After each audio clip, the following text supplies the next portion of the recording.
ଛୟାଅଶୀ, ସତାଅଶୀ, ଅଠାଅଶୀ, 89, 90। ନମସ୍କାର କୃଷକ ବନ୍ଧୁ, ଏହି ଭିଡ଼ିଓ ମାଧ୍ୟମରେ ଦେଖେଇବି ଚିଙ୍ଗୁଡ଼ି ମାଛ ଚାଷ କରିବା ପରେ ଚିଙ୍ଗୁଡ଼ି ମାଛକୁ କେମିତି ହାର୍ଭେଷ୍ଟ କରାଯାଏ ଓ ସେଗୁଡ଼ିକ ବିକ୍ରି କେମିତି କରାଯାଏ।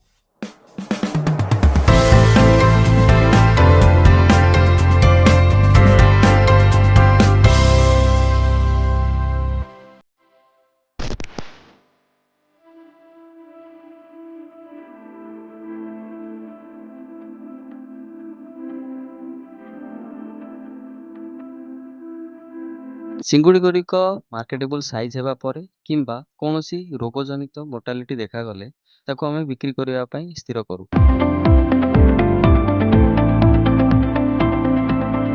କରିବା ପାଇଁ ଆମେ ପ୍ରଥମେ 2 ଜଣଙ୍କୁ ଯୋଗାଯୋଗ କରୁ, ଯିଏ ମାଛ କିଣିବେ ଏବଂ ଯେଉଁମାନେ ମାଛ ଧରିବେ।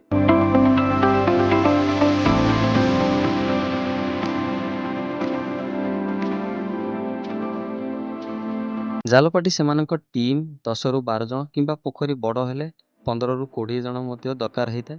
ସେମାନେ ଆସନ୍ତି ପୋଖରୀରୁ ମାଛ ଧରିବା, ସେଗୁଡ଼ିକୁ ମୁଣାରେ ଭରି ଗାଡ଼ି ପାଖକୁ ବୋହିବା, ସେଠାରେ ଓଜନ କରିବା, ଆଇସ୍ ପ୍ୟାକିଂ କରିବା ଏବଂ ମାଛକୁ ଗାଡ଼ିରେ ଲୋଡ୍ କରିବା ପର୍ଯ୍ୟନ୍ତ ସବୁ କାମ କରନ୍ତି।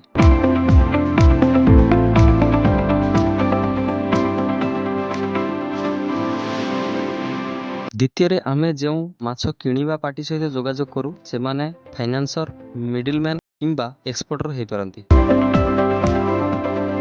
ଚିଙ୍ଗୁଡ଼ି କିଣିବା ପାର୍ଟି ସେମାନେ ଇନ୍ସୁଲେଟିଂ ଭ୍ୟାନ୍, ଆଇସ୍ କ୍ୟାରେଟ୍, ଆଇସ୍ ଏବଂ ଓଜନ କଣ୍ଟା ନେଇକି ଆସନ୍ତି। ମାଛ ଧରୁଥିବା ଜାଲପାଟିମାନେ ସେମାନେ ଜାଲିରେ ଭରି ସେଗୁଡ଼ିକୁ ଓଜନ କଣ୍ଟା ଉପରେ ଉଠାନ୍ତି।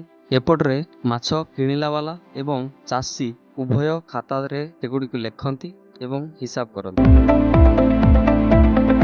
ମାଛ ଓଜନ କଲାବେଳେ ତା ମଝିରେ ସାମ୍ପଲିଂ କରାଯାଏ। ସାମ୍ପଲିଂ ଅର୍ଥାତ୍ 1 କେଜି ମାଛରେ କେତେଟି ମାଛରେ 1 କେଜି ମାଛ ହୁଏ ତାକୁ ହିସାବ କରାଯାଏ ଏବଂ ସେହି ହିସାବରେ ରେଟ୍ ନିର୍ଦ୍ଧାରଣ ହୋଇଥାଏ। 97, 92, 93, 94, 95, 96।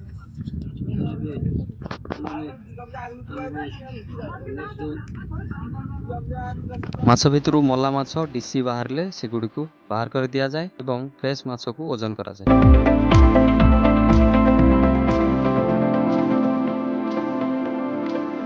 ଏହିପରି ଭାବେ ରେଟ୍ ହିସାବ କଲା ପରେ ଅନ୍ ଦ ସ୍ପଟ୍ ସେମାନେ ପେମେଣ୍ଟ କରନ୍ତି ଏବଂ ଗାଡ଼ି ନେଇ ପଳାଇ ଯାଆନ୍ତି।